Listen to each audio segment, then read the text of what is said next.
बहुत बहुत शुक्रिया Akshay, thank you so much.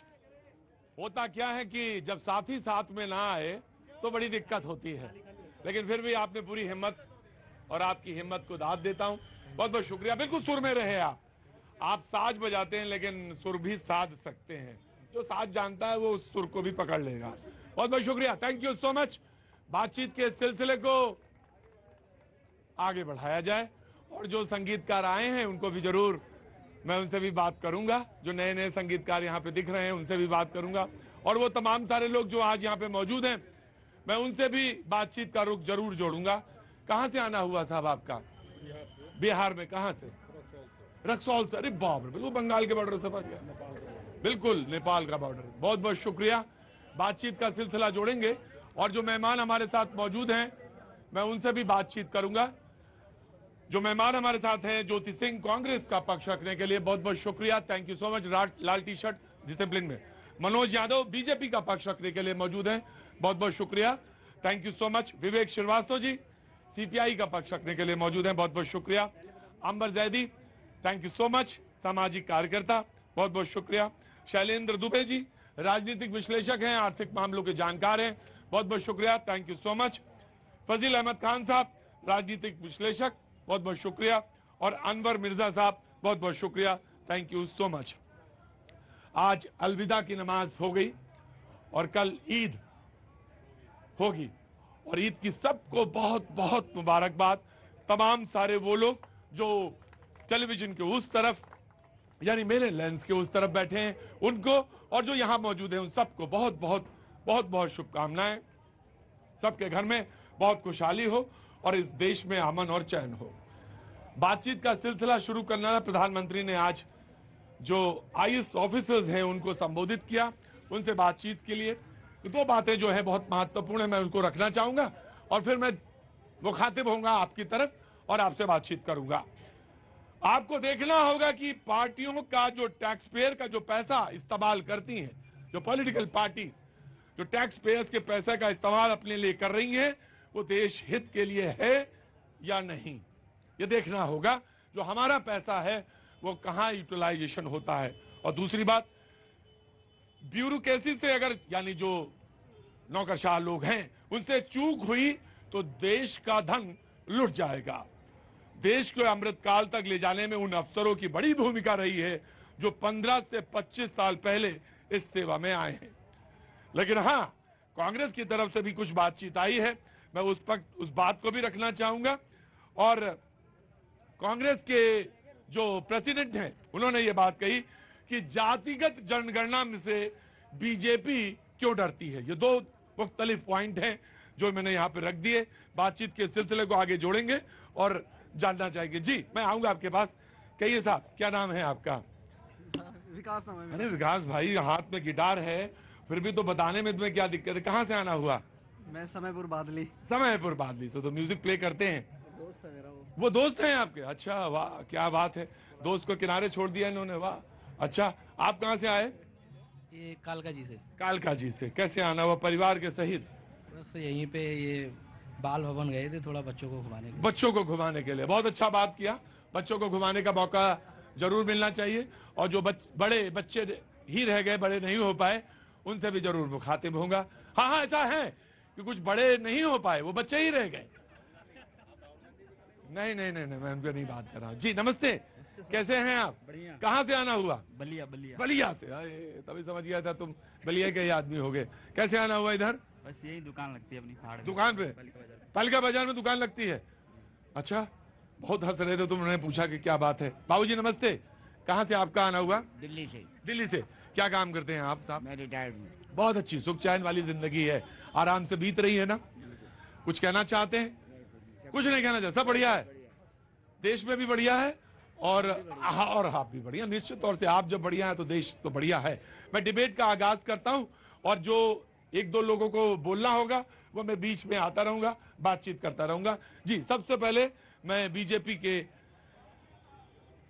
प्रवक्ता को चांस देना चाहता हूं, then I will come to Congress. जी जो बात कही मैंने, देखिए माननीय प्रधानमंत्री जी ने स्पष्ट कर दिया है और कहा है कि जिस तरह से कांग्रेस के शासनकाल में 3C चलता था, करप्शन, कमीशन और क्राइम का राज था आज। जी 3C क्या? करप्शन, कमीशन और क्राइम, इसको बढ़ावा देने का जो कांग्रेस पार्टी ने किया, कमीशन खोरी की और क्राइम किस तरह से बढ़ाने का काम किया। आज माननीय नरेंद्र मोदी जी ने कहा है कि हम विकास की राजनीति करते हैं। रिपोर्ट कार्ड आ रहे रुको। हाँ जी, आज दिल्ली में क्राइम हुए, जिस क्राइम की बात करना चाहते हैं, दिल्ली के साकेत कोर्ट में क्या हुआ जी आपने देखा, और ये कह रहे क्राइम की बात कर। देखिए, इनको देखना चाहिए, एनसीआरबी के डेटे भी उठा करके देख लेना चाहिए। और दिल्ली पुलिस मुस्तैदी के साथ काम करती है, इस तरह की घटनाएं होती है, लेकिन क्राइम कम करना क्या होता है, जिस तरह से अतीक के ऊपर जिस तरह से जितना मैं आ रहा हूं, क्या हुआ? जितना पीछा छुड़ाओ, ये अतीक कहीं से घूम घूम के फिर आता है। जितना मैं सोचता हूं कि अतीक पे कोई बात नहीं होगी, पता नहीं कहा ये अतीक की माला लोग छोड़ ही नहीं। कहां से आना हुआ आपका? गोड्डा से। जी नमस्कार साहब, कहां से आए हैं? हरिनगर से। तो खड़े रही, मैं आता हूं। बहुत इनको भी प्रोग्राम देखने दीजिए, ये आए हैं, दिव्यांग हैं, ये प्रोग्राम देखने का हक है। तो मैम कुछ कहना है? कुछ नहीं कहना। कौन कौन लोग आए आपके साथ? वाह, क्या नाम है साहब आपका? गौरव जी, क्या काम करते हैं आप? I am a software engineer. Software engineer. नजर रखिएगा किस पे? मुझ पर भी, प्रोग्राम पर भी, और कहां? देश में भी। जी बिल्कुल बिल्कुल, निश्चित तौर से रखा जाना चाहिए।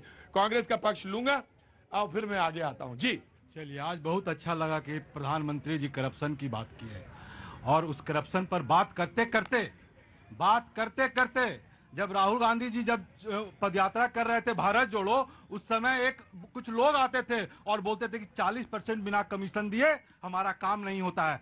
आज उसी को प्रधानमंत्री ने कॉल करके बोला कि भैया इज्जत बचा लेना, जिता लेना। ईश्वरप्पा नेता कर्नाटक के हैं, वो मोबाइल पे बात कर रहे हैं, जिससे बात कर रहे हैं ऐसा आभास होता है, ऑडियो ऐसा है कि वो मिलती जुलती आवाज प्रधानमंत्री की है। जी, क्योंकि ऑथेंटिकेट नहीं, मैं जस्टिफाई नहीं करता, लेकिन अगर कोई अगर वॉइस किसी पक्ष रखने दीजिए, आप अपने ऑडियो विजुअल दोनों मीडियम है। जी मैं आया। जो कांग्रेस पार्टी के डी शिव कुमार हैं, 300 करोड़ रुपए उनके पास मिले थे। मैं ज्योति सिंह से पूछना चाहता हूँ, जिन्होंने कर्नाटक को एटीएम बना दिया था, वहां के पैसे राहुल गांधी, सोनिया गांधी घर आते थे। तो ऐसे लोगों का करप्शन की क्या बात करें? और नहीं, ये पहला वाला तो ठीक है, लेकिन दूसरा आते थे कैसे पता चल गया आपको? ये आते थे कैसे पता चल गया? बाहर खड़े रहते थे, अंदर जा रहे नहीं जा रहे। प्रतीक जी, खुद राहुल गांधी जी और सोनिया गांधी जी 5,000 करोड़ के मामले में बेल के ऊपर है इनके। आते थे, मिला तो ये सही है, आते थे कैसे पता चला? कांग्रेस का पक्ष ले ले सर, बाकी आप उनसे लेते रहना आप। अब ये जो 40% ज्योति, आपसे तो हमारा 20 साल पुराना संबंध है। मुझे वही डर है कि मोदी जी हमारी दोस्ती न तोड़वा दें। अरे मैं अपने घर में अपने वाइफ को यही बोलता हूँ कि प्रतीक जी से मेरा दोस्ती न टूट जाए, हे मोदी जी इसको रखना बचा। बताओ, अरे वो दोस्ती इसके मतलब दरार वाली है, जिसमें डर और शको शुबा हो। अरे काहे का डर और शको शुबा? आप अपनी बात कहिए, खत्म हो गई बात। जी बिल्कुल। तो अब मुद्दे पर बात आ जाते हैं, क्योंकि आपने 2-3 तरह बातें की हैं। तो अब देखें, उस मंत्री को छोड़ना पड़ा पद छोड़ना पड़ा, और संवेदनहीनता की बात आप समझे कि प्रधानमंत्री उस मंत्री को फोन करते हैं, ईश्वरप्पा को फोन करते हैं, लेकिन उसको फोन नहीं करते हैं, उसके परिवार के लोग को फोन नहीं करते हैं। संतोष पाटिल जो सुसाइड में लिखता है कि अगर मैं मरूंगा इस कमीशन के चलते, और उसका जिम्मेदार यही मंत्री होगा जो भारतीय जनता पार्टी का कर्नाटक में होगा, उसको तो फोन नहीं करते हैं। क्यों नहीं फोन करते हैं? क्योंकि उनको लगता है कि उनसे फोन करेंगे तो समाज के लोग हमें घेरेंगे और हमारा वोट कटेगा। जी हाँ जी बिल्कुल। मनोज यादव जी, राहुल गांधी की तो ऐसी दुर्दशा हो गई कि वहां की स्थानीय इकाई ने कहा है कि राहुल बाबा को मत भेजियो। तब तो फिर आपका नुकसान हो रहा है इसके मतलब आपके मुताबिक। कर्नाटक कहाँ आया? क्योंकि कर्नाटक में तो आप ही कहते हैं जहां वो जाते हैं, हम वहां हार जाते हैं, ये हार जाते हैं, ये जीत जाते हैं। ये बांटने की बात कर रहे हैं, ये जाति के आधार पर, क्षेत्र के आधार पर बांटते कांग्रेस खुद बढ़ती जा रही है। जी जनाब आली, सीपीआई लेफ्ट। देखिए, प्रधानमंत्री ने आज वक्तव्य दिया, प्रतीक जी ने उसको हमें सुनाया। ये एक सीरियस विषय है।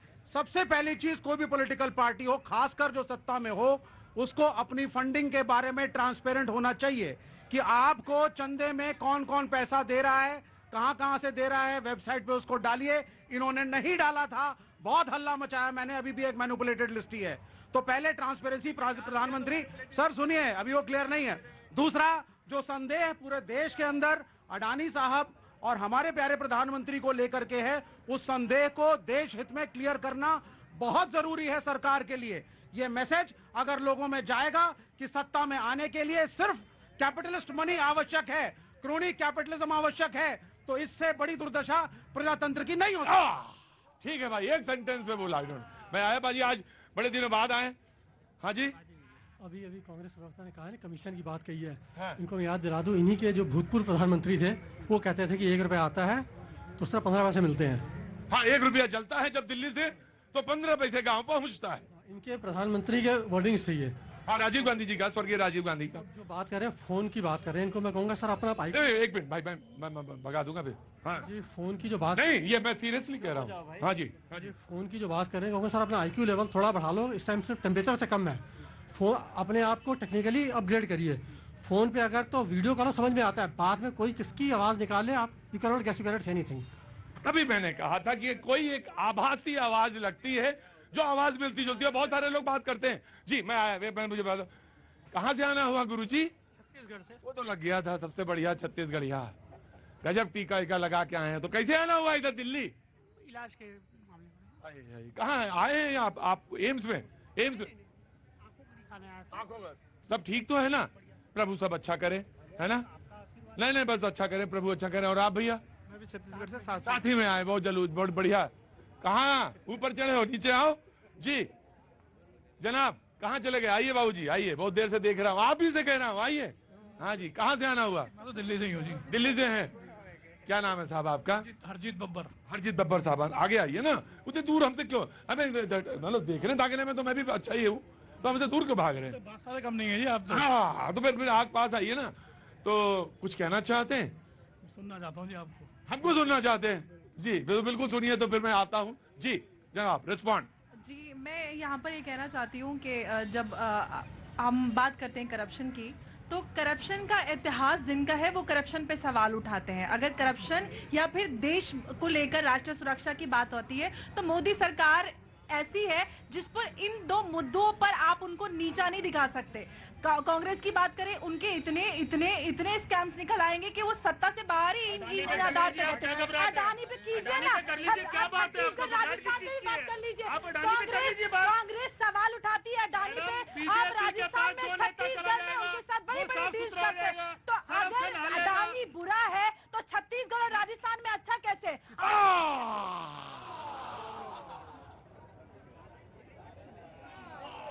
18 साल लगे करते, तो उन 18 साल में थोड़ा असर पैदा कर पाया, और तुम सोच रहे हो यहाँ आके कर लोगे और सब वाह हो जाएगा? ऐसा नहीं। शुक्रिया। कह रहे हैं कि भैया बोल रहे थे कि बीजेपी के पास तो वॉशिंग मशीन लगी हुई है, इधर से निकला और उधर जाके साफ हो गया। आप तो अब तो सुकून में होंगे, कर्नाटक में 2 चले गए, एक चीफ मिनिस्टर एक और डेप्यूटी एक है। अब तो आपके यहाँ ठीक है ना, तसल्ली है ना आपको? यही कहते थे ना कि कांग्रेस खत्म है, आज बीजेपी कर्नाटक में खत्म हो रही है। सारे विधायक आए जा रहे, अपने आप आ रहे, क्योंकि करप्शन देखा बीजेपी के अंदर। उन्होंने कहा हमें बीजेपी में नहीं रहना, हमें कांग्रेस में जाना है। अभी राहुल गांधी जी की रैली शुरू होने दीजिए, फिर आगे देखिएगा कर्नाटक का मंजर। राहुल जी की घबराहट तो रहती है। 1-2 लोगों को अगर टिकट नहीं मिली उस कारण से अगर भारतीय जनता पार्टी छोड़ के जा रहे हैं तो कोई विषय नहीं है, लेकिन AK एंटनी का बेटा केरल में चुनाव है क्या? किरण रेड्डी आंध्र प्रदेश के पूर्व CM, क्या मुझे बताइए वो वहां पर चुनाव था क्या? इनकी पार्टी तो वैसे ही टूट रही है, बिखर रही है। बिना चुनाव के भी कांग्रेस धीरे धीरे राहुल गांधी के नेतृत्व में भाग रहे हैं लोग छोड़ करके। आया जनाब फाजिल भाई, तो कल तो ईद होगी? और बहुत अच्छी बात है ईद, और ये वो सेवैया लेके आइएगा, है ना? खाएंगे ना?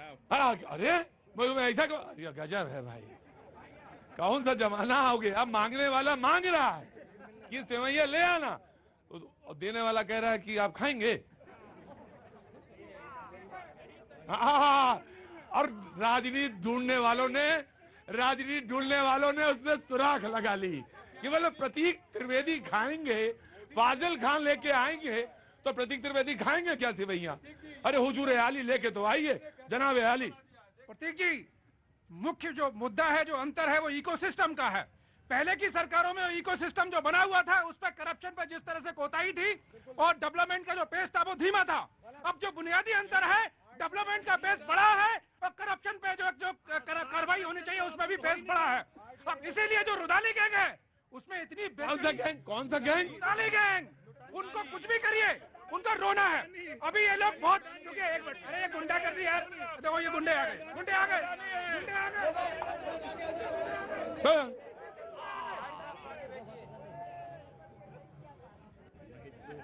है? अरे 2 मिनट हमारे पास लड़ाई के हैं कि तुमसे सुनेंगे? हम वो लड़ाई देखेंगे कि तुमको सुनेंगे? अरे नहीं छोड़ो यार, तुम्हें बिल्कुल हाशिए के आदमी, तुमसे क्या बात करेंगे यार? अरे छोड़ो गुरुजी, क्या लेना? मैं तो यही कांग्रेस बीजेपी कराऊंगा, लड़ाई मुर्गे लड़ा रहा हूँ, मुर्गे लड़ाऊंगा। हैं? तुम्हारी बात क्यों सुनूं मैं? नहीं सुनूंगा इनकी बात। उनसे तो रोज ही सुनते हो, मैं तो बार बार थोड़ी ना आता हूँ, बाई चांद आया हूँ आप। नहीं आता हूँ, मैं तो आपका विश्वास लेकर मैं पहली बार। मेरी जान, मेरी पूरी बात सुन लो मेरी जान, आई लव यू।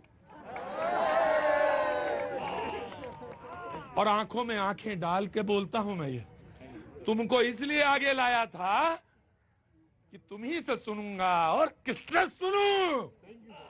थैंक यू ना, पाव भर पड़ा ना अंदर से खून। I love you too. अभी तो बात पूरी कहां, शुरू कहां हुई थी? अभी हमने शुरू किया इनसे, जो पूरी हो जाए। अभी तो हमने देखा, जब जब तुम्हारी बात आएगी कोई ना कोई जरूर खड़ा हो जाएगा, वो कहेगा पहले मेरी सुनो। हम कहें कैसे सुने, तुम आमने सामने हो, लेकिन वो कहेगा नहीं रुको पहले मेरी सुनो। हम भी वही हैं मदारी, बुला देंगे तुम्हारी बात नहीं सुनेंगे, इतनी बात करेंगे कि ब्रेक आ जाएगा और तब भी नहीं सुनेंगे। बोलो रुको जी, चलें जी प्लीज। बात करूंगा, इन विपक्षी पार्टियों को जिस तरह से देश के उद्योगपतियों के खिलाफ जो नफरत भरी हुई है, बीच में बोलेंगे नहीं। देखिए ये आपकी जिम्मेदारी नहीं चलेगी।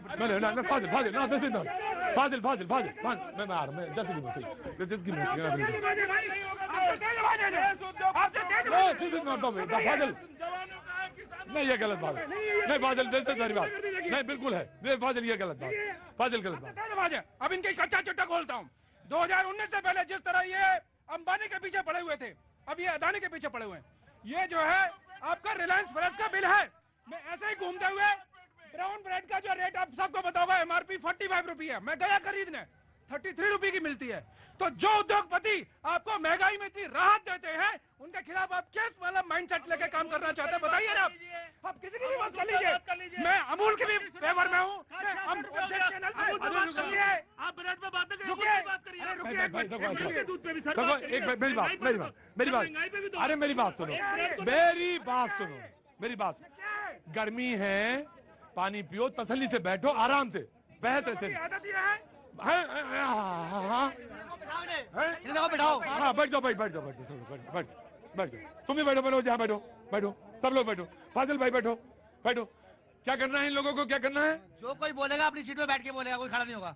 है तुम अंदर आओ, तुम तो प्रिंसिपल हो यहाँ के, अंदर आओ, अंदर अंदर आओ, जल्दी आओ, जल्दी जल्दी ऊपर से आ जाओ फांद के। गार्ड साहब काम नहीं कर रहे हो? क्या कहा तुमने? मैंने कहा जो कोई भी बोलेगा वो अपनी सीट पे बैठ के बोलेगा, एक दूसरे के ऊपर नहीं चढ़ेगा। यहाँ पे डिस्टर्ब होता है, ठीक है ना? हाँ, पब्लिक खड़ी है आपको सुनने के लिए, पब्लिक को शांति से अपने अपने जवाब दीजिए, अपनी अपनी सफाई दीजिए, ठीक है ना? कोई भी अपनी अपनी जगह से हिलेगा नहीं, समझे ना? मेरा कहने का मतलब ये है,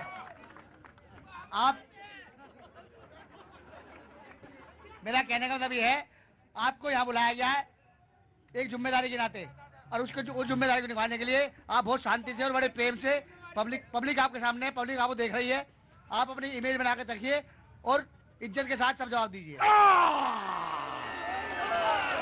बोले अपनी इज्जत बचा के रखिए, वरना कपड़े उतारने में देर नहीं करेंगे। अरे रुको रुको रुको, नाम क्या है? मेरा नाम प्रवीण कुमार अग्रवाल है। क्या करते हैं? ऑटो चलाते हैं। यहाँ जो लोग आते हैं इनसे कोई सर्टिफिकेट नहीं मांगा जाता कि तुम कितना पढ़े हो। ये पढ़े नहीं है, जितना पढ़े हैं उतना जिंदगी के रास्तों में गढ़े भी हैं। कहते हैं बिल्कुल, ऑफ कोर्स शैलेंद्र, मैं आ रहा हूं आपको, ये जो please complete your sentence, please complete your sentence, then CPI will answer it. ठीक जी, मैंने सिर्फ एक उदाहरण प्रस्तुत किया था महंगाई को लेकर। तो मेरा मानना यह है कि देश के जितने भी उद्योगपति हैं, मैं एक का नाम नहीं लूंगा, जितने भी हैं जो ठीक तरह से व्यापार कर रहे हैं, उनको व्यापार करने का हक है, जिस तरह से हमें अपनी बात रखने का हक है। आपके पास कोई तथ्य है, अदालतें हैं देश के अंदर, आप जो है सिवाय जो है केंद्र सरकार में जेपीसी बना दो, जेपीसी बना दो। अरे आपको कायदा कानून नहीं पता है? अगर जेपीसी में जिसमें सरकार की भागीदारी अधिक होगी, कल को अगर वो निर्णय आएगा, वो भी नहीं मानेंगे। आपको सिर्फ और सिर्फ ड्रामा करना है। अगर आपके पास कोई साक्ष्य है, देश के अंदर अदालतें हैं, जाइए, आपसे रिक्वेस्ट करता हूं। नहीं है आपके पास, आपको सिर्फ रुदाली गैंग की तरह देश का माहौल खराब कर रहा है, वही आप कर रहे हैं। इस देश को, ये देश गरीबों का है, मजदूर का है, किसान का है, ऑटो चालकों का है, रिक्शे वाले का है, तांगे वाले का है। इसको यही चलाएंगे, इसको कोई अमीर उद्योगपति नहीं चलाएगा। गरीबों का देश है, गरीब चलाएगा। मजदूर डिसाइड करेगा क्या होगा। आरटीआई एक्ट को डाइल्यूट कर दिया है। पब्लिक अपने सवाल सरकार से पूछ नहीं सकती। आपको बता दूं मैं, जो लाठी मार मार के कम्युनिस्टों ने आरटीआई एक्ट लागू कराया था, और कांग्रेस के भी उस समय के जो स्कैम थे, आम आदमी पार्टी भी। हाँ, लेकिन आज आरटीआई एक्ट डाइल्यूट हो चुका है। आप उसका इस्तेमाल उस तरीके से नहीं कर सकते। प्रतीक जी, इस देश को गरीब बनाने वाले भी इसी तरह की मानसिकता वाले लोग हैं। इस देश के अंदर इस तरह का इकोसिस्टम डेवलप किया गया है कि भारत के सारे व्यापारी चोर हैं, उचक्के हैं। और मैं बता दूं, इनके शासनकाल में क्या होता था, कितने घपले घोटाले हुए इनके शासनकाल में। तुम्हारे पास तक आएंगे, रोशनी दूर से ही दिखाएंगे, दिया लेकिन नहीं जलाएंगे। तुम यूं ही तरसते रहना, मेरी तरफ यूं ही तकते रहना, मैं दूर से ही तुम्हें आंच दूंगा, गर्मी तुम्हारे तक जरूर पहुंच जाएगी। खड़े रहो, आता हूं। फाजिल भाई, किसान का दूध बिकता है देश में 30 रुपया किलो, उसी दूध को लेकर के कंपनी वाले बेचते हैं 60 रुपया किलो। सिर्फ बेचने का 60 रुपया हो गया, किसान को मिलता है 30 रुपया। ये कह रहे हैं कि हम उद्योगपतियों के फेवरेबल अच्छा, जैसे अगर मान लीजिए आपकी सरकार बन गई, आपसे मतलब है कि आप लोग की सरकार बन गई, तो दूध कितने रुपए मिलेगा? 20 रुपए के जी मिलेगा। खाली बात दूध की नदियां पाएंगे। वो झूठ बोल रहा था बड़े सलीके से, वो झूठ बोल रहा था बड़े सलीके से। मैं एतबार न करता तो और क्या करता।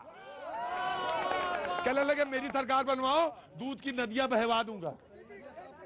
ऐसे झुट्टा लोग हैं, कसम से ऐसे झुट्टा, इतने झुट्टा लोग हमने देखा ही नहीं।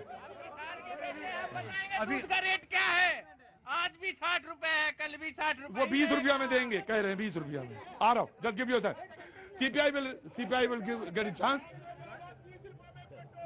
ये गरीब आदमी है, मेरा भाई है सर। 1.5 लाख रुपए पिछले हफ्ते कोई ले गए चोरी करके। पुलिस पुलिस सुनती नहीं मेरी। 1.5 लाख रुपया फ्रॉड हो गया। जी, मेरे साथ कोई पुलिस सुनती नहीं है। मैं एफआईआर करा रखा हूँ, 20 दिन हो चुकी है, आप पुलिस में बिल्कुल सुने। सुनो मेरी बात बताएं, 44 साल बाद जिसने भी तुम्हारे साथ फ्रॉड किया होगा, अगर किया है, क्योंकि एक पक्षी हो जाता है मामला कभी कभी, जब मीडिया के पास एक ही तरफ से कोई बात आए, तो अगर तुम्हारे साथ फ्रॉड हुआ है तो 44 साल तक कोई नहीं सुनेगा। 44 साल के बाद कोई ना कोई अतीक पैदा हो जाएगा। इतना मीडिया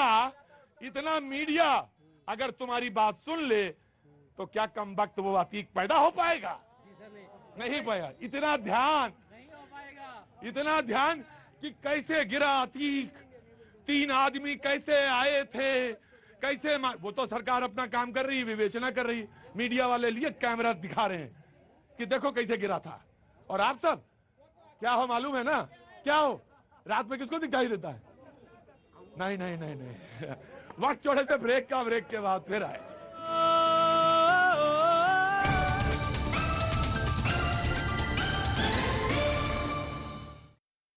अहमद की पत्नी शाइस्ता और उसके कई गुर्गे अभी भी पुलिस की गिरफ्त से दूर हैं। अतीक अहमद खत्म हुआ है, उसके बाकी लोग तो अभी बचे हुए हैं। न्यूज 18 इंडिया से बातचीत के दौरान जयापाल ने कहा कि अतीक जैसे लोगों के साथ ऐसा ही होना चाहिए। कार्रवाई में कोई संदेह नहीं है और प्रशासन ऐसे ही लोगों को ऐसे ही खात्मा करना चाहिए। अतीक अहमद के शूटरों ने 24 फरवरी को प्रयागराज में उमेश पाल की गोली मारकर हत्या कर दी थी। और इधर गुजरात के जामनगर से एक दिल दहला देने वाला वीडियो सामने आया, जहां चलती बस का शीशा टूटने के बाद अंदर बैठे 2 छात्र सड़क पर गिर पड़े। हालांकि गनीमत रही कि वो पीछे से आ रही किसी गाड़ी की चपेट में नहीं आए और बाल बाल बच गए। इस वीडियो में दिखा कि स्पीड ब्रेकर पर बस के ड्राइवर ने ब्रेक लगाकर गाड़ी की रफ्तार धीमी की। इसी दौरान पिछला टायर स्पीड ब्रेकर से जैसे ही गुजरा, वैसे ही बस के पीछे का शीशा टूट गया और वहां बैठे दोनों छात्र धड़ाम से नीचे गिर गए। इस बीच बस आगे निकल गई, जबकि वो दोनों उठकर खड़े हो गए। वहां सड़क पर शीशे के टुकड़े बिखरे नजर आए। आगे जाकर बस को खाली करवाया गया। इसके लिए जिम्मेदार प्राइमरी बेस पे जो ड्राइवर है उसको हाल सस्पेंड किया गया है। वहीं घायल छात्रों की अस्पताल में मरहम पट्टी करवाई गई। हादसे के वक्त धरोल जोड़िया जामनगर रूट की इस बस में 100 से ज्यादा यात्री सवार थे। इधर जम्मू के पुंछ इलाके में भारतीय सेना की गाड़ी पर आतंकी हमला हो गया, जिसमें 5 जवान शहीद हो गए। फायरिंग के दौरान गाड़ी में आग भी लग गई, जिससे वो पूरी तरह से जल गई। सेना के मुताबिक आतंकियों ने गाड़ी पर ग्रेनेड से भी हमला किया। यह हमला उस वक्त हुआ जब सेना की गाड़ी जम्मू कश्मीर के राजौरी सेक्टर में भीमबेर गली और पुंछ के बीच से गुजर रही थी। इसी दौरान पहले से घात लगाकर बैठे आतंकियों ने पहले गोलीबारी की और फिर ग्रेनेड दाग दिए, जिससे उसमें बैठे जवानों को संभलने तक का मौका नहीं मिल सका। और गाड़ी में सवार भारतीय सेना के राष्ट्रीय राइफल्स के 5 जवान इसमें शहीद हो गए, जबकि एक सिपाही घायल हो गया, जिसे तुरंत राजौरी के आर्मी हॉस्पिटल में भर्ती कराया गया। अचानक हुए हमले में राष्ट्रीय राइफल्स के हवलदार मनदीप सिंह, सिपाही हरकिशन सिंह, लांस नायक कुलवंत सिंह, सिपाही सेवक सिंह और लांस नायक देबाशीष शहीद हो गए, जो काउंटर टेररिस्ट ऑपरेशन के लिए जम्मू कश्मीर में तैनात थे। वहीं इस आतंकी हमले की जानकारी army chief general Manoj Pande ने रक्षा मंत्री राजनाथ सिंह को दी। इधर जम्मू के पुंछ में सेना की गाड़ी पर हमले की जिम्मेदारी PAFF नाम के आतंकी संगठन ने ले ली है। PAFF का पूरा नाम पीपल्स एंटी फासिस्ट फ्रंट है, जो जम्मू कश्मीर में काफी एक्टिव है और पाकिस्तान के आतंकी संगठन जैश-ए-मोहम्मद से जुड़ा हुआ है। इसी साल जनवरी महीने में गृह मंत्रालय ने इस संगठन पर नकेल कसते हुए इसे बैन कर दिया था, क्योंकि जम्मू कश्मीर से आर्टिकल 370 हटाए जाने के बाद से इसका नाम आना शुरू हुआ था और इस पर बैन लगाते वक्त गृह मंत्रालय की ओर से जारी नोटिफिकेशन में इसे भारतीय सुरक्षा बलों पर हमला करने, आतंकी साजिश रचने और आतंकी ट्रेनिंग कैंप चलाने वाला संगठन बताया गया था। इधर पुंछ में सेना की गाड़ी पर हुए आतंकी हमले की जांच भी अब तेज हो गई है। NIA की टीम ने जम्मू पहुंचकर जांच शुरू कर दी है, जो घटना वाली जगह की बारीकी से जांच करेगी और इस आतंकी हमले से जुड़े सबूत इकट्ठा करेगी। वहीं इस हमले के बाद पाकिस्तान के खिलाफ लोगों का गुस्सा फूटा। इन कायर पाकिस्तानी आतंकवादियों ने बहुत बड़ा पाप किया है। आतंकी हमले के बाद पूरे इलाके में भारतीय सेना का सर्च ऑपरेशन चलाया गया। ड्रोन की मदद से जंगल वाले इलाकों में आतंकियों को तलाशा गया। इधर दिल्ली के सिरसपुर इंडस्ट्रियल इलाके में गोदाम में भीषण आग लग गई। इस गोदाम में भारी मात्रा में कागज रखे हुए थे, जिसकी वजह से कुछ ही मिनटों में आग तेजी से फैली, जिसकी ऊंची ऊंची लपटें दूर से दिखाई देने लगी। काफी दूर तक काले धुएं का गुबार छा गया। आग की लपटें देखकर वहां लोगों में दहशत फैल गई। हालांकि इसकी जानकारी तुरंत दमकल विभाग को दी गई, लेकिन संकरी गलियों की वजह से उनको वहां तक पहुंचने में दिक्कत हुई और जब तक वो पहुंचे तब तक गोदाम में लगी आग भड़क चुकी थी। इसके बावजूद उन्होंने मोर्चा संभाला और पानी की बौछार शुरू की गई। इस काम में दमकल की 6 गाड़ियों को लगाया गया। तब जाकर घंटों की मशक्कत के बाद आग पर काबू पाया गया। हालांकि तब तक लाखों का नुकसान हो चुका था। इधर बिहार के भागलपुर में एक साथ कई सिलेंडरों में विस्फोट होने से भीषण आग लग गई, जिसके बाद वहां अफरा तफरी का माहौल बन गया, क्योंकि वहां लगी आग तेजी से फैली, जिसकी वजह से कई मकान उसकी चपेट में आ गए। वहां लपटों ने ऐसा कोहराम मचाया कि देखने वालों की रूह कांप उठी। भीषण आग को कुछ लोगों ने बुझाने की कोशिश की, लेकिन वो कामयाब नहीं हुए, जिसके बाद आनन फानन में लोगों ने दमकल विभाग को इसकी जानकारी दी। सूचना मिलने पर पहुंचे दमकल कर्मी आग को बुझाने में जुट गए। उन्होंने काफी देर तक लपटों पर पानी की बौछार की, तब जाकर आग पर काबू पाया जा सका, लेकिन बताया गया कि तब तक कई मकान जलकर राख हो चुके थे।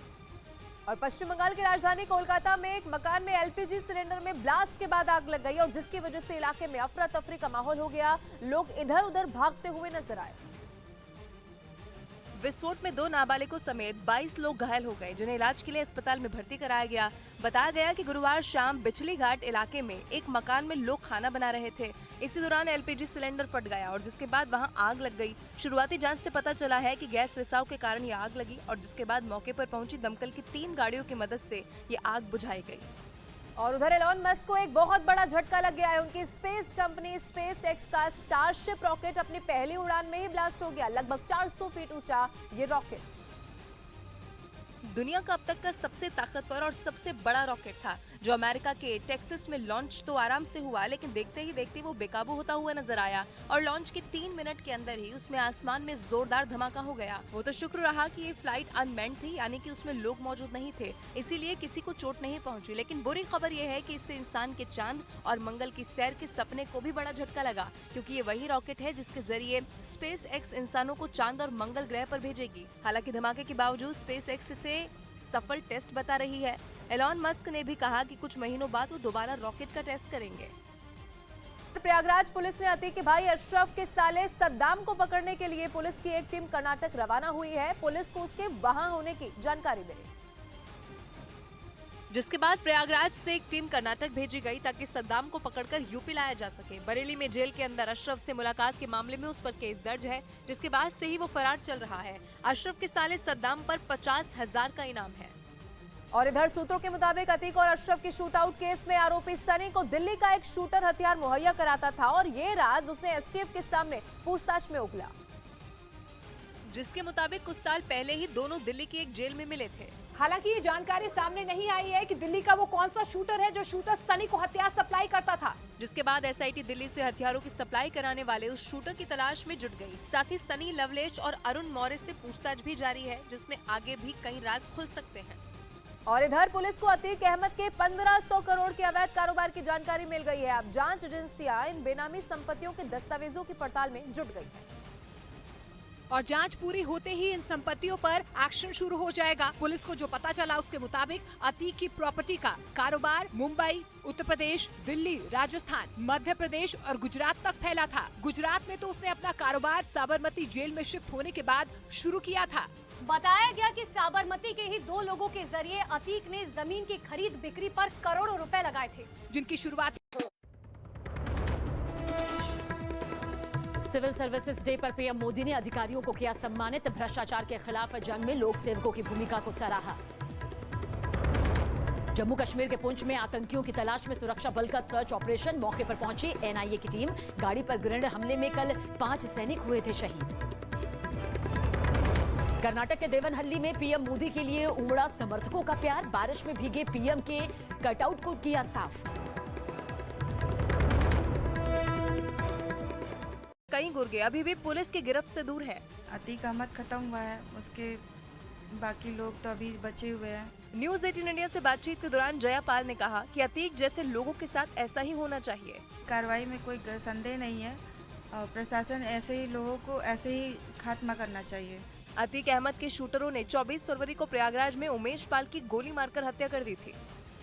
और इधर गुजरात के जामनगर से एक दिल दहला देने वाला वीडियो सामने आया, जहां चलती बस का शीशा टूटने के बाद अंदर बैठे 2 छात्र सड़क पर गिर पड़े।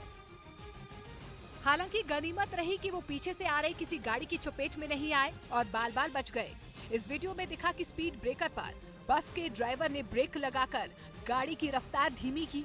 इसी दौरान पिछला टायर स्पीड ब्रेकर से जैसे ही गुजरा, वैसे ही बस के पीछे का शीशा टूट गया और वहां बैठे दोनों छात्र धड़ाम से नीचे गिर गए। इस बीच बस आगे निकल गई, जबकि वो दोनों उठकर खड़े हो गए। वहां सड़क पर शीशे के टुकड़े बिखरे नजर आए।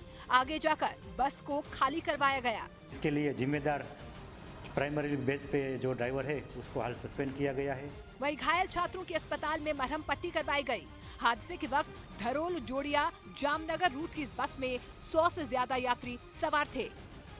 इधर जम्मू के पुंछ इलाके में भारतीय सेना की गाड़ी पर आतंकी हमला हो गया, जिसमें 5 जवान शहीद हो गए। फायरिंग के दौरान गाड़ी में आग भी लग गई, जिससे वो पूरी तरह से जल गई। सेना के मुताबिक आतंकियों ने गाड़ी पर ग्रेनेड से भी हमला किया। यह हमला उस वक्त हुआ जब सेना की गाड़ी जम्मू कश्मीर के राजौरी सेक्टर में भीमबेर गली और पुंछ के बीच से गुजर रही थी। इसी दौरान पहले से घात लगाकर बैठे आतंकियों ने पहले गोलीबारी की और फिर ग्रेनेड दाग दिए, जिससे उसमें बैठे जवानों को संभलने तक का मौका नहीं मिल सका। और गाड़ी में सवार भारतीय सेना के राष्ट्रीय राइफल्स के 5 जवान इसमें शहीद हो गए, जबकि एक सिपाही घायल हो गया, जिसे तुरंत राजौरी के आर्मी हॉस्पिटल में भर्ती कराया गया। अचानक हुए हमले में राष्ट्रीय राइफल्स के हवलदार मनदीप सिंह, सिपाही हरकिशन सिंह, लांस नायक कुलवंत सिंह, सिपाही सेवक सिंह और लांस नायक देबाशीष शहीद हो गए, जो काउंटर टेररिस्ट ऑपरेशन के लिए जम्मू कश्मीर में तैनात थे। वहीं इस आतंकी हमले की जानकारी army chief general Manoj Pande ने रक्षा मंत्री राजनाथ सिंह को दी।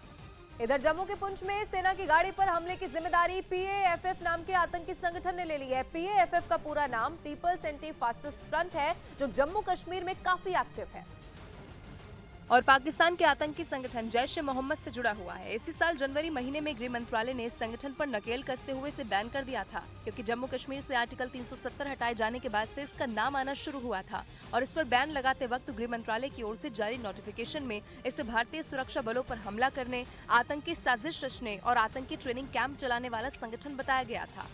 इधर पुंछ में सेना की गाड़ी पर हुए आतंकी हमले की जांच भी अब तेज हो गई है। NIA की टीम ने जम्मू पहुंचकर जांच शुरू कर दी है, जो घटना वाली जगह की बारीकी से जांच करेगी और इस आतंकी हमले से जुड़े सबूत इकट्ठा करेगी। वहीं इस हमले के बाद पाकिस्तान के खिलाफ लोगों का गुस्सा फूटा। इन कायर पाकिस्तानी आतंकवादियों ने बहुत बड़ा पाप किया है। आतंकी हमले के बाद पूरे इलाके में भारतीय सेना का सर्च ऑपरेशन चलाया गया। ड्रोन की मदद से जंगल वाले इलाकों में आतंकियों को तलाशा गया। इधर दिल्ली के सिरसपुर इंडस्ट्रियल इलाके में गोदाम में भीषण आग लग गई। इस गोदाम में भारी मात्रा में कागज रखे हुए थे, जिसकी वजह से कुछ ही मिनटों में आग तेजी से फैली, जिसकी ऊंची ऊंची लपटें दूर से दिखाई देने लगी। काफी दूर तक काले धुएं का गुबार छा गया।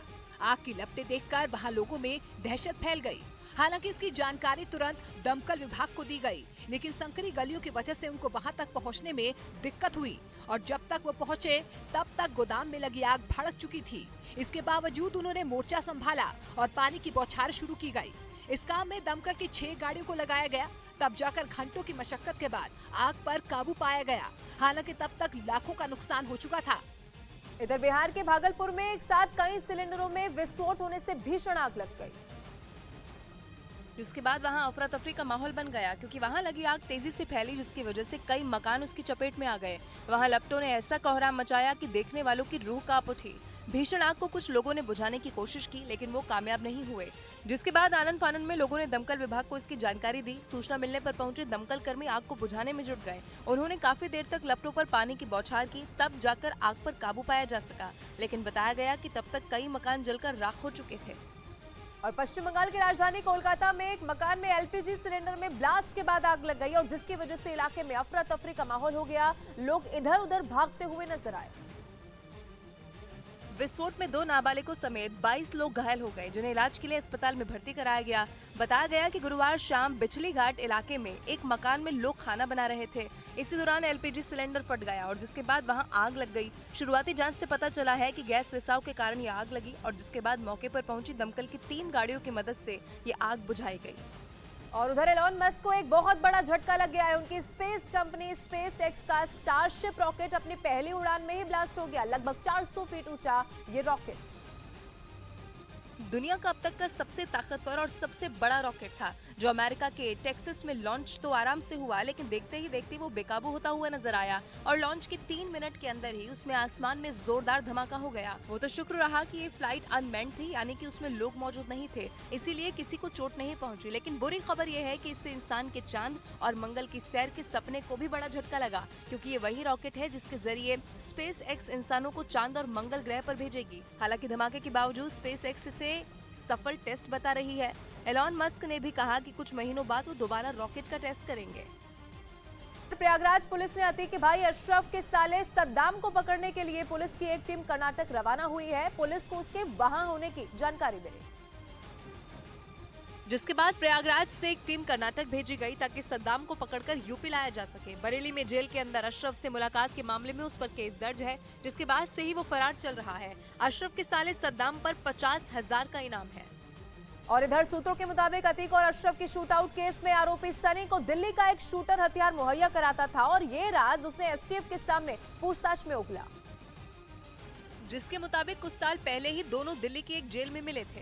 हालांकि ये जानकारी सामने नहीं आई है कि दिल्ली का वो कौन सा शूटर है जो शूटर सनी को हथियार सप्लाई करता था। जिसके बाद एसआईटी दिल्ली से हथियारों की सप्लाई कराने वाले उस शूटर की तलाश में जुट गई। साथ ही सनी, लवलेश और अरुण मौर्य से पूछताछ भी जारी है, जिसमें आगे भी कई राज खुल सकते हैं। और इधर पुलिस को अतीक अहमद के 1500 करोड़ के अवैध कारोबार की जानकारी मिल गई है। अब जांच एजेंसियां इन बेनामी संपत्तियों के दस्तावेजों की पड़ताल में जुट गई है। और जांच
बहुत बहुत शुक्रिया, थैंक यू सो मच। बातचीत के सिलसिले को एक बार जोड़ने के लिए फिर से मैं हाजिर हूँ। आप तमाम सारे लोगों का बहुत बहुत शुक्रिया। थोड़ा रुक सकते हैं, आपका भी शुक्रिया। आप थोड़ा रुक सकते हैं कि वो तुरंत सवाल पूछा। तुरंत सवाल है तो पूछिए, जल्दी पूछिए। हाँ। मैं आपको बहुत बहुत धन्यवाद करता हूँ कि आप जो 18 तारीख में कार्यक्रम दिखाए थे और 19 तारीख को हमारे घर पे पुलिस प्रशासन आ गया। आने के बाद जो है ना अपना केवल फॉर्मेलिटी किया और इसके बाद कुछ भी कार्रवाई नहीं की। आया था वो सुबह 2-3 बार बोलोगे तो सब काम भी हो जाएगा। बोले मेरे, हमने कहा पता नहीं पुलिस क्यों आ गई मेरे प्रोग्राम दिखाने के बाद। सुबह सुबह पुलिस आ गया घर पे, लेकिन मेरे भाभी बुजुर्ग है, हाँ। उनको थाने में बुलाया। थाने में जब हमने भेजा उनको, फिर करे चले जाओ घर पे, वहाँ की कोई कार्रवाई नहीं हुई। अभी नहीं हुई है। चलो इतना तो, कान में जू जो कान में होती है, कहाँ जू होती है? बाल में जू होती है। आपका प्रोग्राम करते करते मुझे भी असर होने लगा। उम्मीद करते हैं, अरे काहे का धन्यवाद, काम जब हो तब धन्यवाद देना। अभी तो कार्रवाई शुरू हुई है, जल्दी होगा। उम्मीद है आपसे न्याय की और आप जरूर करेंगे। मैंने तो पहले भी कहा है और कई बार कहा है कि अगर 44 साल पहले फैसला होता, न्याय होता, तो वो अतीक ना होता। और अगर तुरंत कार्रवाई होती, मीडिया ने पूछ लिया होता, तो फिर वो आईने न दिखाने पड़ते। इस चौखाने पे ये गिरा, ये मारा कनपट्टी पे तो वो गिर गया, दिखाने की जरूरत नहीं थी। तो हमें आप सबको अपने अपने काम करने होंगे। थाना कौन सा है, जल्दी बोलो? मधु विहार। मधु विहार थाना। और हुआ क्या धोखाधड़ी आपके साथ? मेरे साथ जो है एक बंदा एक दिन मिला, मैं चलाता हूँ, टैक्सी चलाता हूँ। वो बंदा ने बोला कि मेरे पास जो है 1,80,000 का मेरे पास डॉलर है, मेरे पास ID। लालच करोगे तो यही होगा। तुम्हें मालूम है डॉलर ऐसे लेने हैं? कहाँ फंसे थे डॉलर में? गलती हो गई है। अपना रुपया संभाल नहीं रहा, वो डॉलर चले हैं लेने। फिर क्या तुमने पैसा दे दिया अपना? सर उसको उन्होंने बोला कि 1,80,000। रुको, इस वाले मसले में ब्रेक के बाद नहीं, प्रोग्राम के बाद बात करेंगे। डॉलर फंसाए, डॉलर के चक्कर में अपने रुपया जो थे, वो क्या था, चौबे जी गए थे क्या बनने, और क्या बन के लौटे? लालच करोगे अब, लोगे डॉलर? हाँ सर पहली बार गलती हुई। चलो मैं बात करूंगा अभी। डॉलर जो है लेने गए थे, झारखंड में एक जगह है, कौन सी मुझे ध्यान नहीं आ रही। हाँ जोर से बोलो, नहीं भगाऊंगा, जोर से बोलो। जामतारा, अंतरराष्ट्रीय ख्यात प्राप्त जामतारा। मैं गया हूं जामतारा, यही सब घूम रहे हैं जाम तारा, 3 तारा और चांद तारा, जाम तारा, समझे? अब डॉलर वालर चक्कर में ना फंसो। कितने पैसा फंसाया है? 1.5 लाख रुपया। 1.5 लाख रुपया फंसाया है। कोई डॉलर दे रहा था, सोचे डॉलर जो है ज्यादा हो जाएगा, ले 1.5 लाख गए। खड़े रहो बैठ के, आएंगे थोड़ी देर। कहाँ से आना हुआ बेटा? यूपी से। यूपी में कहाँ से? बांदा। खूब खूब आशीर्वाद। तुम्हारा? बहन हूँ मैं इसकी। दोनों बहन हो? तो कैसे दिल्ली में कैसे? मैं जॉब करती हूँ यहाँ पे। हाँ। ये इसको घुमाने लेके आई हूँ। बहुत अच्छा, चलो घूमो पूरा। कहाँ क्या क्या देख लिया? सर अभी आइए कल, अब तो घुमाऊंगी। हाँ, तो सबसे पहले तो भैया जी दिखाया जाता है दिल्ली में। मनोज हंसते। हाँ जी जी जी जी। भैया जी ने देखा था फिर क्या? अब भैया जी देख लिया तो सब देख लिया। ये जगह हिस्टोरिकल प्लेस बन गई है। अच्छा, हाँ, इससे पहले कि ज्यादा हिस्टोरिकल बने, मैं अपना जगह बदल लूंगा। ऐसे ही सारी चीजें गड़बड़ होती हैं कि ये बहुत हिस्टोरिकल। कर्नाटका जा रहे हैं आप? कर्नाटका जा रहे हैं, फिर आप घूम के यहीं पे आओगे। अरे बाप रे बाप, आप घूम के यहीं पे आओगे, आपका भी कहीं मन नहीं लगेगा। हाय हाय, तभी तो मैं कहता आई लव यू। बहुत बहुत शिद्दत से, बहुत मन से, बहुत तबीयत से बोलता हूँ कि आई लव यू। हैं? देखो, ऐसा कौन आदमी है दुनिया में जिसको अपनी, बहुत बड़े फैन, ऐसा दुनिया में कौन आदमी जिसको अपनी प्रशंसा नहीं पसंद है? प्रशंसा सबको अपनी अच्छी लगती है। मैं आया, लेट्स स्टार्ट फ्रॉम हियर। आया, मैं आऊंगा जी। यहाँ पे दूध की बात हुई थी और मेरे मित्र यहाँ बैठे हैं। इन्होंने कहा 20 रुपया। इन्होंने कहा 20 रुपया और इन्होंने कहा अगर मेरी सरकार बन जाए तो मैं 20 रुपए किलो दूध दूंगा। और ये भी बताइए किसान को कितना देंगे आप? दूध की नदियां बहेंगी। दूध की किसान को फ्री भैंस देंगे, किसान को फ्री भैंस देंगे। Now you I will justify. ये इस देश में ये हो सकता है। इस देश में कोई कमी नहीं है। इस देश में रिसोर्सेज की कमी नहीं है, मिनरल की कमी नहीं है, बहुत कुछ है इस देश में। कमी कहां पर है? सरकारी बैंकों के पैसे आपके दे दिए जाते हैं उद्योगपतियों को, जो हेलो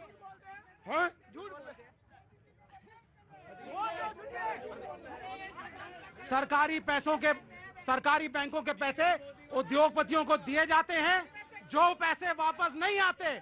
एनपीए गूगल में जाइए और चेक करिए कि हमारी सरकारें किसी भी पार्टी की हो, कितना उद्योगपतियों का लोन माफ हुआ है। और सबसे अगर इस सरकार में बेरोजगार कोई हुआ है तो ये सारे चोर बेरोजगार हुए हैं। कांग्रेस, राजद, सपा, बसपा, ये सब बेरोजगार हुए हैं। और कहाँ से चले आ रहे हैं आप? हम कहाँ से आ रहे हैं? हम यूपी से आ रहे हैं। यूपी में कहाँ से? फैजाबाद। जय श्री राम। आप बोलो। सारे ताजिया मेरे ठंडे हो गया। बोलो। कल मैं आर पार शो देख रहा था, उसमें एक पीस पार्टी का प्रवक्ता था, एक महिला पे इतना बदतमीजी। आर पार शो में अमित देवगन जी के, उनको बता देंगे कस के हम। मैंने देखा तो वो इतना बदतमीजी से बोल रहा था कि तू तड़ाक करते करते तड़का तक बोला। ये इनकी बौखलाहट है। ये जितना अतिक करेंगे इनकी अतिक के तरह ही खत्म हो जाएगा। गाली न देना। मैं जानता हूं यूपी में इसके बाद जब थोड़ा सा जब फिसले तो गाली निकलती है, फिर गाली न दे देना, समझे रहना। हाँ जी। जिस तरह से उनका तेवर दिख रहा था, मुझे लग रहा था अब इसके बाद कुछ भा से ही निकलेगा। लेकिन ये भैया जी है, ये दूसरा वाला भा नहीं है। बस इसी के पैसे मुझे मिलते हैं कि माइक कब लगाना है और माइक कब। थाना कौन सा? मधु बिहार। तो डॉलर कितने का मिल रहा था? 1,80,000 का। और तुमने कितने दिए? 1.5 लाख रुपया। तो गए पैसा 1.5 लाख। सर वो उन्होंने क्या किया, वो जो पूरा जो वो था ना थैला उसका, उसमें पूरा पेपर का जो फोल्ड करके पूरा मतलब थैले के अंदर भर रखा था डॉलर। नहीं, वो मतलब पेपर पुलिंडा पेपर का। देखिए साहब, बहुत फ्रॉड हैं, प्लीज बच के रहिए। इनके साथ हुआ है और किसी के साथ नहीं होना चाहिए। और आप तो क्या कहते हैं, हमारे यहाँ तो यूपी में कहते हैं बहुत पढ़े लिखे यार तुम। मैं आ रहा हूँ, जस्ट मैं आ रहा हूँ। हाँ मैं आ रहा हूँ, 2 मिनट दो, बस दूध पे बात हो रही थी।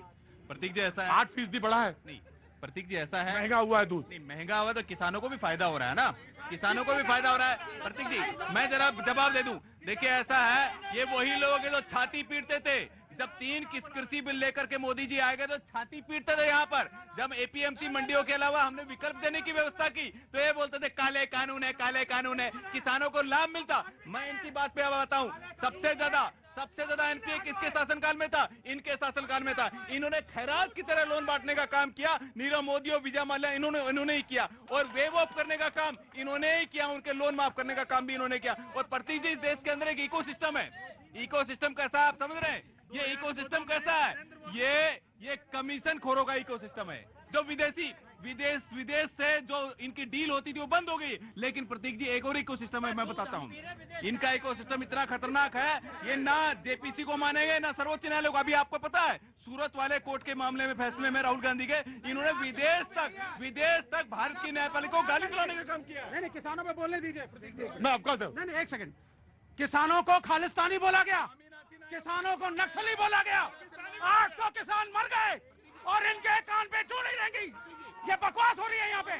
हमने एजुटेशन किया और बिल वापस करवाए। स्वामीनाथन आयोग रिपोर्ट कोई जय जवान जय किसान किया है, अडानी को बेच रहे थे तुम।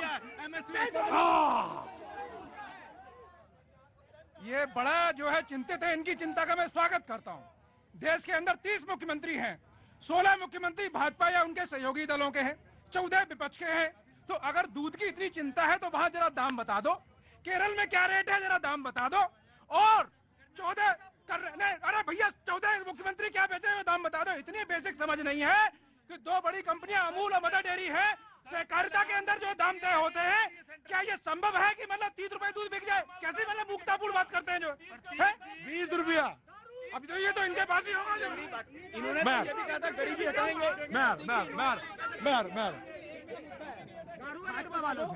एक भाजपा वालों से मेरा एक मुद्दा है। भाजपा वालों से मुद्दा है जी, कि प्रधानमंत्री जी ये कहते हैं कि डबल इंजन की सरकार है, बीमार नहीं रहा लाचार, मुफ्त हो रहा है उपचार। मैं ये कहता हूँ आयुष्मान भारत का 2018 में योजना लॉन्च की थी प्रधानमंत्री जी ने। आपके पास है? हाँ जी, मैं 1 साल से चक्कर काट रहा हूँ आयुष्मान भारत का। मेरी माता जी को आंख बनवानी है। मैं आयुष्मान मित्र के पास जाता हूँ। मेरा नाम अनिल कुमार है, मैं बागपत से बिलोंग करता हूँ, पश्चिम यूपी से हूँ। मैं 1 साल से चक्कर काट रहा हूँ।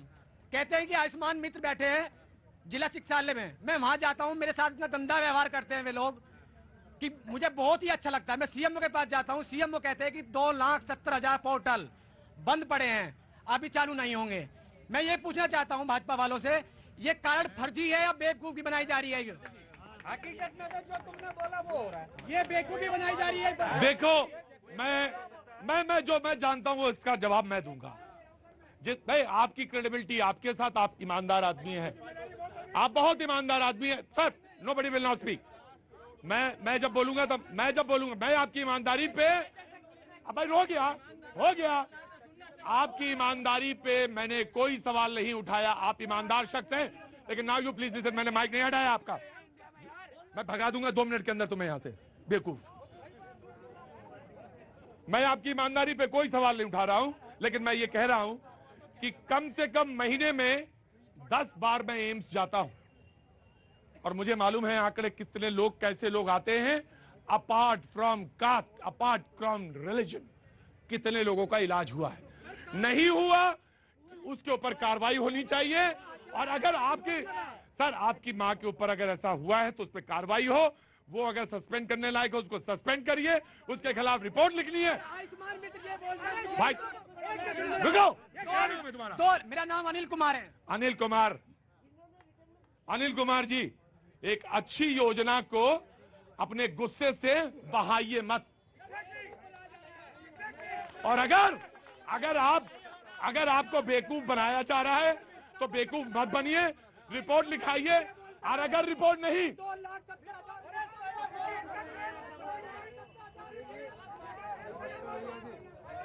नमस्ते।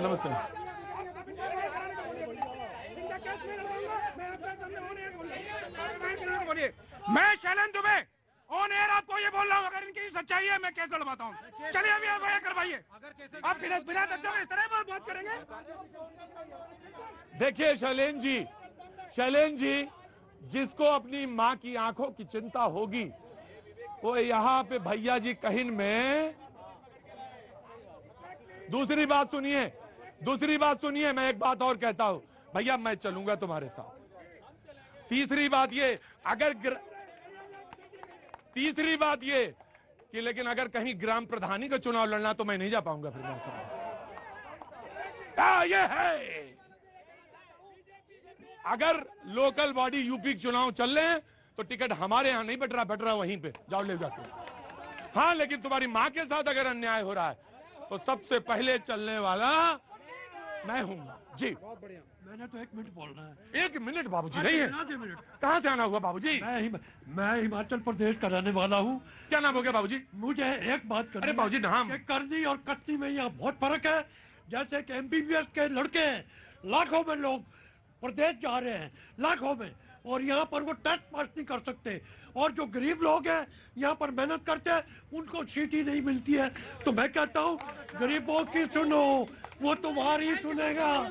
तुम 1 पैसा दोगे वो 10 लाख देगा। जी मैं आपकी बात का स्वागत करता बाबूजी। हिमाचल से आए अपनी बात कहने के लिए। जी समय लूंगा आपसे। कहाँ से आ रहे हैं? मैं उत्तराखंड हरिद्वार से आया हूँ। एक काम आप करिए मेरा, एक काम करिए। कहाँ से आए हैं? मैं उत्तराखंड हरिद्वार से आया हूँ और सभी बहन भाइयों से। सब बहन भाइयों से ना करी था। देखिए जो जहां शुरू करे बहन भाइयों, समझ में आ जाता है कि कहीं कोई बहुत दूसरा मामला सर्किट लग रहा है। चुपचाप अपनी बात कहिए और निकल जाइए। ये मत कहिए कि बहन भाइयों मैं आ रहा हूं जी। अब आप वेट करिएगा, आप वेट करेंगे ना, वेट करेंगे आप जी। मैं यूपी बरेली से आया हूँ। विपक्षियों से कहना चाहता हूँ, तेजस्वी यादव ऑन टेबल ऐसे थपथपा के कह रहे थे मेरे माँ मुख्यमंत्री है, मेरे बाप मुख्यमंत्री है, मैं बड़ा सौभाग्यशाली हूँ। वो कौन सा सौभाग्यशाली है जब माँ मुख्यमंत्री बाप मुख्यमंत्री तब भी 9वीं फेल। नहीं, किसी के व्यक्तिगत तौर पे आलोचना करना ये गलत है। उसको जनता ने चुना है, उस पर विश्वास करिए। आपने अपने लोकतंत्र में यही ढांचा चुना है। अगर आपने ये डिग्री का रखा होता कि सारे IITians ही देश के प्रधानमंत्री बनेंगे तो आपने बनाया होता IITians ही प्रधानमंत्री बनते। लेकिन आपने ऐसा कोई वो चीज नहीं लगाई है। अगर वो 9वीं पास हैं या फेल हैं तेजस्वी, तो इसमें कोई दिक्कत नहीं। उनकी जनता उन्हें चुनने में प्यार कर रही है, बहुत बहुत प्यार कर रही है। और बच के रहिएगा, हो सकता है अगला मुख्यमंत्री वही बन जाए, तो बच के रहिएगा जी। जी प्रतीक जी देखिए, महंगाई की बात बड़ी अच्छी कर रहे थे, कह रहे जी दूध इतना 2014 के अंदर जब मोदी सरकार आई थी उन्होंने क्या कहा था कि बेरोजगारी हटा देंगे, महंगाई सस्ती कर देंगे। आज 1100 रुपए का सिलेंडर है, 1100 का सिलेंडर है, 60 रुपए का दूध है। बढ़ती महंगाई जा रही है, उस पर बात नहीं करेंगे। आगे ब्रेड का चिट्ठा लेके कि 30 रुपए की ब्रेड है। अरे 60 रुपए का दूध जो अमूल का है वो भी गुजरात से आ रहा है। अरे आप अच्छा, वो नंदिनी वाला कितने का बिक रहा है? नंदिनी वाले एक सेकंड, क्योंकि अब समय कम है तो मैं फटाफट बोलूं। वो नंदिनी वाला कितने का बिक रहा है बताना। समय कम है तो मैं फटाफट बोल दूं। करप्शन परसेप्शन इंडेक्स का पूरे विश्व में 180 देशों में भारत का स्थान 85th है। आपका 85th है। Centre for monetary Indian economic में जो हमारा बेरोजगारी है 7.5 से 8 के बीच में है, जो 2 बात कर रहे थे।